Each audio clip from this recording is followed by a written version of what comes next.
پروت دی د حسینې خزانې تصویر پروت دی د حسینې خزانې د حسینې خزانې تصویر سترګو د منګل د نغمې تصویر دا د منګل یو مرکه وله نو ډېره داسې دردونکې وه تاسو دا مرکه کتل هغه الهام در مرکه مې کتل شابوش ته پر ځواني ښکلې وې که زه ښکلی ډېر ښه ډېر ښه ته پر ځواني ښکلې وې که زه ښکلی راسه سره وګورو زړې تصویر زه خو داسې نه وم غریب داسې نه زه خو داسې نه وم غریب داسې نه زما دې څه په وکړي زمانې تصویر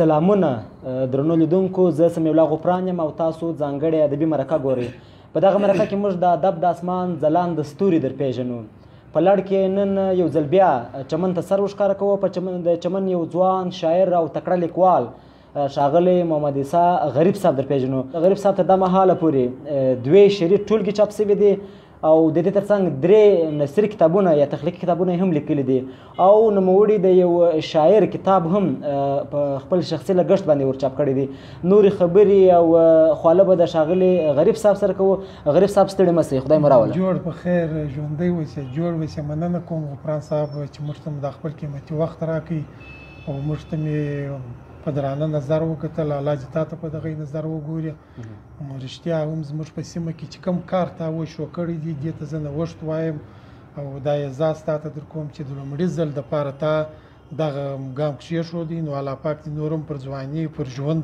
او پر کار برکت کښېږدي مننه درنو لیدونکو د پوښتنو څخه وړاندې به زه د ښاغلي غریب اڅکزي کتابونه له تاسو سره شریک کړم دغه څخه وروسته راځو د پوښتنو په لور باندې د کوژک ګلونه لومړنۍ شعري ټولګه ده د کوژک ګلونو په نامه باندې او د دې ترڅنګ د نوموړي دوهمه شعري ټولګه چې ډېر ښکلی نوم لري ستا د ښایست ګلونه ډېر دی دا هم د ښاغلي محمد عیسی غریب صاحب دوهمه شعري ټولګه ده او د دې ترڅنګ نوموړي درې کتابونه تخلیقي یا نثري لیکلي دي د پښتون قامي تحریک ملي مشر خان شهید جیلاني خان اڅکزی او عدم تشدد یو کتاب یې همدا دی او د دې ترڅنګ د شهیدانو کور په نامه باندې نوموړي یو بل کتاب لیکلی دی پر دې باندې ډېره ښکلې ټپه هم سته بیرغ مې سور پر قبر هسک کړه په شهادت د خپل وطن جنت له ځمه او نوموړي یو بل کتاب هم لیکلی دی پښتون قامي تحریک ملي مشر خان شهید جیلاني خان اڅکزی او عدم تشدد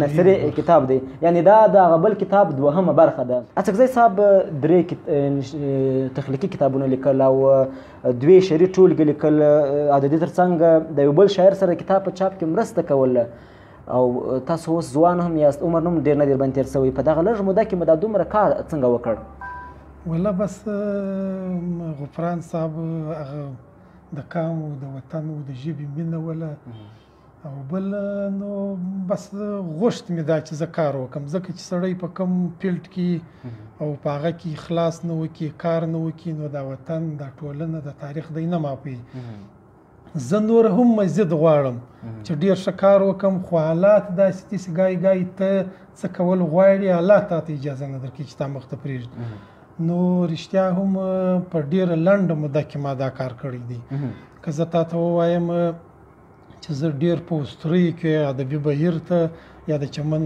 ادبي ګلبڼ ته راشوه سوی یم تقریبا د دغه ټولګو په منځ کې به دی په میاشتو داسې زیات ټیم که کال په منځ کې راغلی و بالا نه دی راغلی بس دا زما مینه وله د خپلې ژبې سره د خپل قام سره د خپل تاریخ سره نور هم غواړم چې ګرڅه دا پر کار نه بولم چې باید زه ډېر کار وکړم او تاسو دوې شعري ټولګې لیکلي دي او درې نثري کتابونه کوم ناچاپ اثار لرئ چې تر اوسه پورې چاپ شوي؟ ناچاپ اثار مې تقریبا کاظم الله عبدالسلام یو روڼاند او مترقي عالم چې دا یو څه مقالې ما کښلي دي یو څه مې راټولې کړي دي تحقیق دی دا اوس په 1115 ورځو کې به مینوالو یا شاعرانو ته زیری ورکړم چې هغه به راشي د چاپ درستونې به راووځي داسې مې خپله یوه شعري ټولګه هم دا وخت در کمپوز لاندې ده، کمپوز به یې سوی سلی د ګل پر زړه به څه تېری. دغه یې نوم دی؟ دغه یې نوم دی. دا به هم انشاءالله داسې په نږدې کې د چاپ څخه راشي. او په ټولنیزو رسنیو باندې تاسو یو فعال ملګري یاست، په ځانګړې توګه په فیسبوک کې. په فیسبوک کې کله کله تاسو زړونې کوئ، په ځانګړې توګه شعرونه خپروئ. دغه مو پخواني شعرونه دي که نه د دغه نوي ټولګې شعرونه دي؟ یا په دې کې زیات شعرونه داسې دي چې هغه ما په دا اوس کې لیکلي دي، په دا وروستیو کې مې لیکلي دي.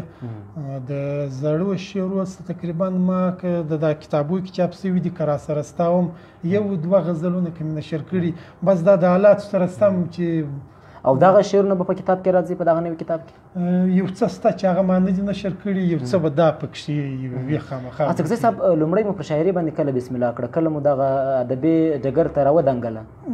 تقریبا زما په یاد دي، زه ډېر ښه پوښتنه راسه وکړه. زه په سکول کې وم، تقریبا دویم جماعت مې و، دغه د باچا خان د سټډیوم سره، د باچا خان د کور سره و چې د ده نوی کور دی.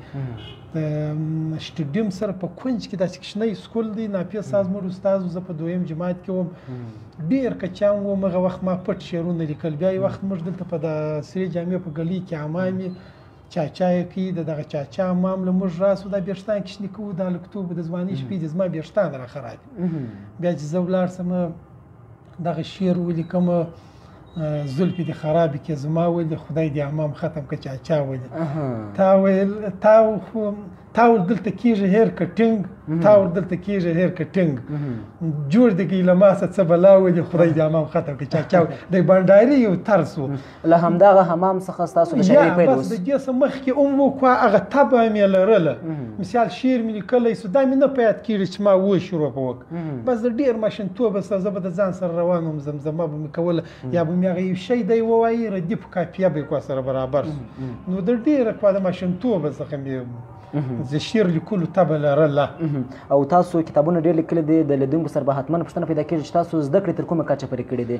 تقریبا زده کړې خو نو په مابینځ کې تقریبا په کلونو زما سره یو څه د حالاتو مجبوري وي، یو څه غفلت و، دا ویشکې عادت چې په کور کې نه وي، هغه کور هم په هره حواله باندې که ملک وي که کور وي که کلی که مالی، هغه ته ترقي په لور نه شي تللی. یو څه بیا دی و چې ما غوښت اقتصاد وویلم. نو بیا په دا وروستیو کې اوس مې انشاءالله بیا برته هغه خپل هدف ته ځان رسولی دی. اوس زما د BA چې 14 ورته وایو ازموینې دي، امتحان دی. نو د پښتو MA کلکه اراده مې کړې، کلکه اراده مې کړې ده چې زه به پښتو MA بس د الله صاحب غواړم کوم. او اڅکزی صاحب، ډېرې پوښتنې پاتې دي، خو له پوښتنو څخه وړاندې څه خواږه در څخه اورو، څه راسره شریک کړئ، د هغه څخه وروسته نو راځو مرکې پر لور باندې. نورې پوښتنې هم پاتې دي. پښتو دې خرڅه کړله، پای هم جناب څو درکړلې. پښتو دې خرڅه کړله، پای هم جناب څو درکړلې. مشر رښتیا ووایه دا ځل، پنجاب څو درکړلې. ډېر ښه، ډېر ښه. زما پر وجود د اغزن تار میخونه شخت ړونڅې، زما پر وجود د اغزن تار میخونه شخت ړونڅې، مور دې قربان سي زویه ووایه صاحب څو درکړلې. ډېر ښه، ډېر ښه اڅکزی صاحب. کونډه وریندار دې یم ته ووایه بخښلی مو یې، کونډه وریندار دې یم ته ووایه بخښلی مو یې، ورور دې د چا په چاړه ورکړئ کساب څو درکړلې. ډېر ښه، ډېر ښه. جهاد منم منکره نه یم خو دا دوو ملګرو، جهاد منم منکره نه یم خو دا دوو ملګرو، د لوی افغان پر خونړي انقلاب څو درکړلې. ډېر ښه. او په اسلام ورونه یو، په مور خاوره په مور پښتو هم، په اسلام ورونه یو، په مور خاوره په مور پښتو هم، نږدې دښمن زما د قتل په باب څو درکړلې. ډېر ښه. او د لر و بر یو افغان غږ خو دې خاموشه نه کړي، د لر و بر یو افغان غږ خو دې خاموشه نه کړي، ملک دې وپوښتې کرنل په حساب څو درکړلې. ډېر ښه. که ټوپک اخلي ورسه هر څه درکوي غریبه، که ټوپک اخلي ورسه هر څه درکوي غریبه، که نه ته ډېر ورلی خان په کتاب څو درکړلې. اڅکزی صاحب، د یو شاعر او ادیب او د لیکوال لپاره مطالعه څونه مهمه ده؟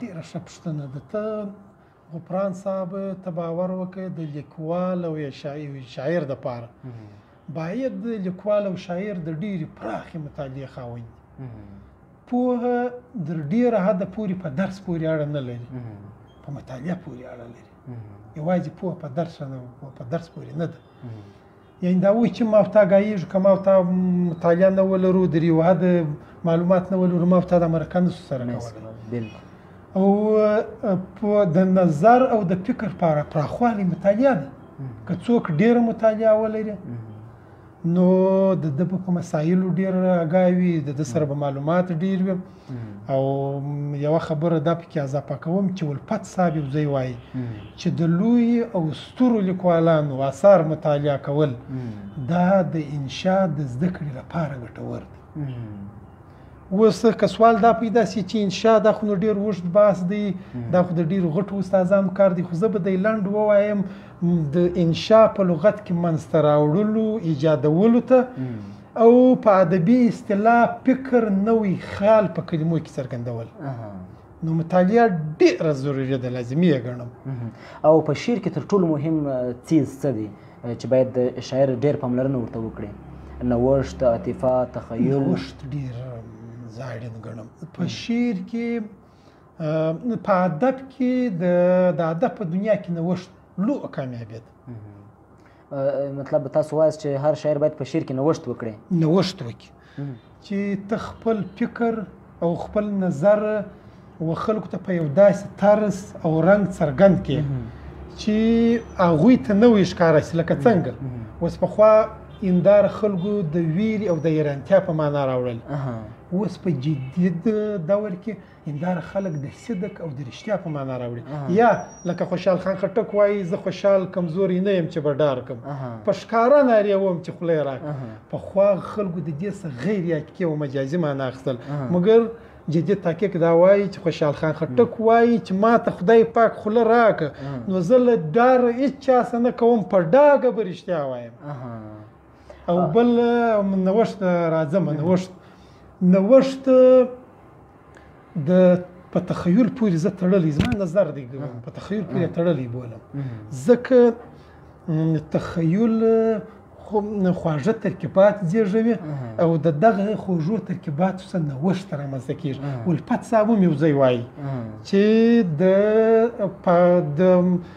تخیل قوه د نوښت هم ده نو نوښت زه ډېر لازمي ګڼم اڅکزی صاحب په څو وخت کې د شعر شاپیرۍ یا الهام درته راځي ځکه دغه شی خو داسې نه دی چې سړی وخت ورته وټاکي دا په داسې وخت باندې راځي ستا به فکر نه وي په څونه وخت کې نوی شعر لیکلی شئ غفران صاحب خدای دې وکړي چې ستا پوښتنې زه سمې جواب کړم علمي سړی دغه شعر ګای دی وکړم ایره له راشي ولیکم او ګای په 8 میاشت په 9 میاشت هم نه دی لیکلی په کال هم نه دی او ګای دی راشي چې په ورځ کې 2 یا په هفته کې 3 ولیکم ګای په 8 میاشت په کال هم کوانه لیکل درنو لیدونکو تاسو دم غړی ځانګړی ادبي مرکه ګوري او زموږ سره د چمن د سیمې ځوان شاعر او لیکوال ښاغلی محمد عیسی غریب صاحب مېلمه دی غریب صاحب ستاسو نوم محمد عیسی او تخلص مو غریب دی خو تاسو په ټولنیزو رسنیو کې په فیسبوک کې غریب اڅکزی لیکئ او ستاسو فیسبوک پاڼه هم د غریب اڅکزی په نامه ده ولې د تخلص لپاسه دا ډېره ښه پوښتنه ده زما څه به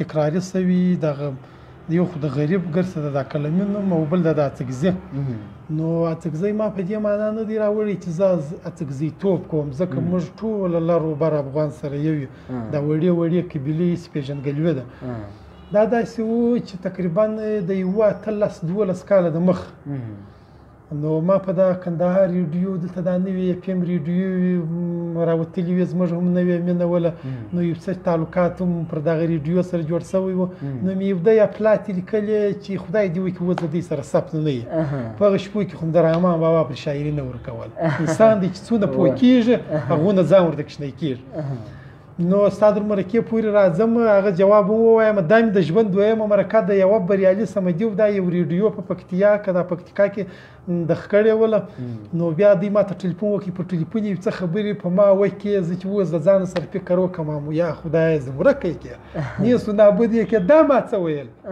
دا مې نو اوس ستا سره دویمه مرکه ده د ژوند نو بس بیا بعد کې دی اوس په کندهار کې د ګل محمد غریب په نامه یو څوک پیدا سي، په جلال آباد په دا کې یو دوه پیدا سي. نو هغه غریبیار خو لازم خپل د کور سړی دی، هغه سره پیچان سره پیژندګلوي سره کېدلی شي، توپیر سره لري، ډیر دوست مې هم دی. نو په دا وجه باندې چې دا غریب ډیر تکرار سو. ما د پیژندګلوي په خاطر غریب او زیات کار چمنم زه په دې ورته راولیکم، ځکه د غریب نومونه زیات سول. او تاسو کله ټاکۍ هم ورسره لیکئ؟ اوس کله ټاکۍ هم ورسره ولیکلم چې پرس سره پیژندګلوي سره ولیکم. مطلب تاسو وایئ چې ټولنیز رسنۍ نړیوال کله دی سړی پکې ورک نه سي؟ سړی پکې ورک نه سي. دا نوم ډیر سو، ګل محمد غریب پلانی غریب. نو ما دا ځکه وکړي بل یو چا پوښتنه راڅخه کړې وه چې مثال دا غریب، نو بس زه هم دغه به لوی دلایل کن فی دنیا کانک غریب و نوابری سبیل. او غریب صاحب ستاسو شاعري ټوله انقلابي اړخ لري، او ستاسو څونه شاعري ما مطالعه کړې دي، ستاسو کتابونه ما کتلي دي، هغه ټول انقلابي دي، شعرونه انقلابي دي. ولې؟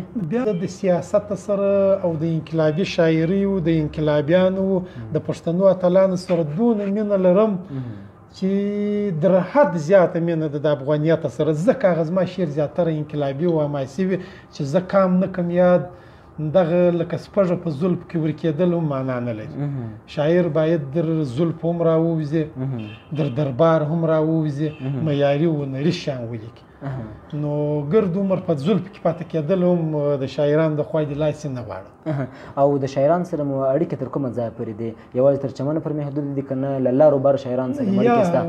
تقریبا یو خو زه د پښتانه مترقي لیکوال ضلع کې لاودله چې دا نړیواله ادبي تنظیم دی مسؤل یا صدر یم. تقریبا په دې کې د پېښور سره د کابل د ملګرو، د کندهار، هلمند، زابل، تقریبا د لیک لسیپلا، ژوب، حتی کې د دې ملکونو څخه بهر هم چې یو ځای لیکوال یو ادیب پر میسنجر پر واتساپ د یو ټلیفون او د بلې د لارې رابطې لرم. نو انشاءالله دغه اړیکې مې ډېرې پراخې دي د ډېرو ادیبانو او لیکوالانو سره او په ویاړم، په خوشحاله یم. د چمن د هر ادیب سره زما هېڅ دغه نشته، بلکل ښه سلام دعا او راباندې ګران دي، داسې راباندې ګران دي چې یقیني درته وایم چې په بار دا وڅېره مې و دا مخ ته په مجلسونو کې که کور یم، دا چې زه ادبي بهیر ته نه ورځم یا دا غونډو ته نه یم درغلی چې زما دونه ستړي و کیسې دي چې اوس زه درته بیان کړم او دا مرکه راڅخه وکړي. غریب اڅکزی صاحب د مرکې په وروستیو شېبو کې د شعر یو غزل لا د څخه د مرکې په پای کې نظم ما پښتو ته لیکلی دی. زه غواړم چې دا نظم په مرکه کې ستا سره شریک کړم. مهرباني.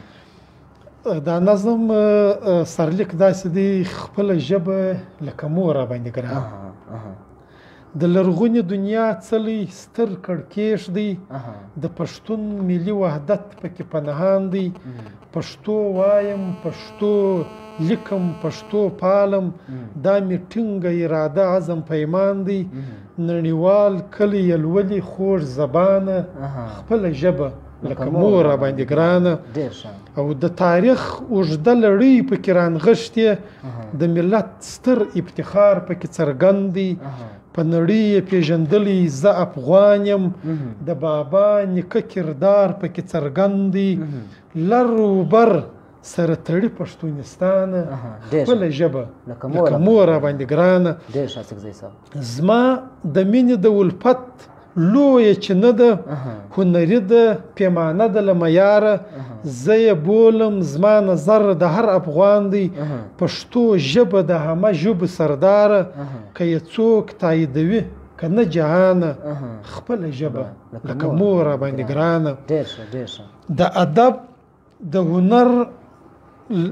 د ادب هنر لمنه لري پراخه، هر بابا ورته تر وسه کړی کار دی. امیر کروړ و، بایزید و، خوشحال خان هم، احمدشاه بابا و خان عبدالغفار دی. د کوژک ستوري سلام بابا روښانه، خپله ژبه لکه مور راباندې ګرانه. د نړۍ په سیالو ژبو کې ولاړه، پښتو ژبه ډېر ویونکي لري اوس هم. په ورځپاڼو کې ځلیږي له اسیانه، پښتو ژبه ډېر لیکونکي لري اوس هم. حبیبي لا ستا جونګړه د ودانه، خپله ژبه لکه مور راباندې ګرانه. مننه. هر بچی دلاور دی، زړور دی، ننګیالی دی، لوی اتل دی، قهرمان دی. د میرویس، شیرشاه سوري، امان الله خان نوم پیژندلی د نړۍ هر یو انسان دی. د ادب لمرین بابا عبدالرحمن خپله ژبه لکه مور راباندې ګرانه. په ستاینه کې ډېر څه لیکل کېږي. د عالي مقام لرونکي پایه نسته. زه غریب به باندې څه ووایم نور هم. زموږ لارښوده د ښوونکي پایه نسته. رانږدې ده زما روح ده زما ځانه. خپله ژبه لکه مور راباندې ګرانه. خپله ژبه لکه مور راباندې ګرانه. ډېره زیاته مننه. ډېر خوږ او په زړه پورې نظم و. ښاغلی اڅکزی صاحب، د مرکې په وروستیو شېبو کې یو څه پیغام لرئ ولسي وګړو ته، ولس ته، ځوانانو ته؟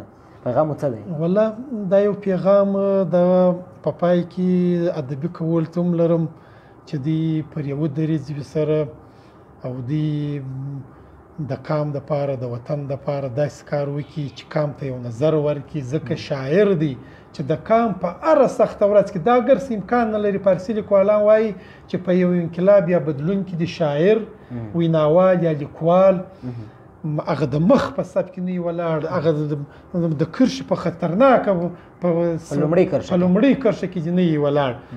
نو زه دوی ته دا وایم چې دې قام ته زموږ قام دا وخت یو فکر ته ضرورت لري. ډېر ناپوه قام دی، خاص کار زموږ دا سیمه. دوی د دریځ یو کړي، یو بل د قام ته یو ښه فکر ورکړي. په دغه ادب کې دي د خپل قام، د خپل ژبې، د خپل د وطن دپاره په اخلاص کار وکړي. سیاسیانو ته دا وایم چې در ذاتي او در شخصي ګټو تیر سي، ملي ګټو ته ژمن سي او د ادیبانو کومک وکړي. هر ادیب د چمن ما اصغر خان ته ویل دي چې دا پیغام ښه دی خورس. ما امجد خان ایډوکیټ ته ما وایم نېشنل پارټۍ ته ویلي چې د چمن د ټولنو و هر ملګري ته بلکې پر ټولنه درې کتاب ور چاپ کړه. دا زما پراخ نظریه بولي، مینه بولي، دی په ما نه دي خبر. او بل د ملا عبدالسلام و کتابتون ته په 5-6 ژبو کې کتابونه ورکړه. دا کتابتون کتابونه نه لري. نو دوی د کومک هم ورسره وکړي. ادب و سیاست نه کو اورېدې، دواړه به یو بل ته تقویه سره ورکوي او د ذاتي او د شخصي ګټو دي ملي ګټو ته ژمن سي. عام ولس ته خواست کوم چې زده کړې وکړي. زموږ ټولنه ټوله د بېسوادۍ ښکار، بېسوادۍ د هرې بلا سره مخ کړې دي. نو تعلیم ته باید د خپلو بچیانو توجه ور واړوي، د بچیانو وخت په تعلیم ولګوي، ضایع نه کړي، زده کړې په وکړي. او بل ملي یووالی وکړي. دغه کوچني او وړې او قبیلې او پلانیزۍ در دې سره تیر سي. دا زما پیغام دی. زما ټوله ورونه دي، دوی پر موږ حق لري چې موږ دوی پوه کړو، دوی موږ پوه کړي. په آخر کې تا ته دا اعزاز در کوم چې تا زموږ په سیمه کې یو داسې کار ته مخه کړله چې مرکه یا مصاحبه دا در چا کار نه دی چې کوي. او بل دا نوی قدم ورته کېښودی، نوښت کړی دی. خدای مو شاد لره. ډېره زیاته مننه ښاغلی محمد عیسی غریب صاحب چې زموږ بلنه مو ومنله، د خپلو بوختیاوو څخه مو وخت راوایست، موږ ته مو وخت راکړ. خدای مو ژوندی لره. ډېره مننه. کور ودان مننه چې تا موږ ته خپل قیمتي وخت راکړي. د قدر وړ الله دې نورم قدرمن کړه، الله دې تا ته بدله درکړي. مننه، ژوندی اوسه. درنو لیدونکو، دا و د چمن ښارګوټي تکړه شاعر او لیکوال او ښاغلی محمد عیسی غریب صاحب چې زموږ سره یې ډېر په زړه پورې ادبي خواله درلودل. موږ د موړي پر کتابو د ده پر شاعري او د ده پر ژوند وږغېدلو. ستاسو له لیدلو او اورېدلو څخه هم ډېره زیاته مننه. د ځانګړو ادبي مرکو دغه ځانګړې لړۍ دوام لري. په لړ کې به یې د ادب د اسمان ګڼې ادبي څېرې در وپېژنو. ژوندي اوسئ.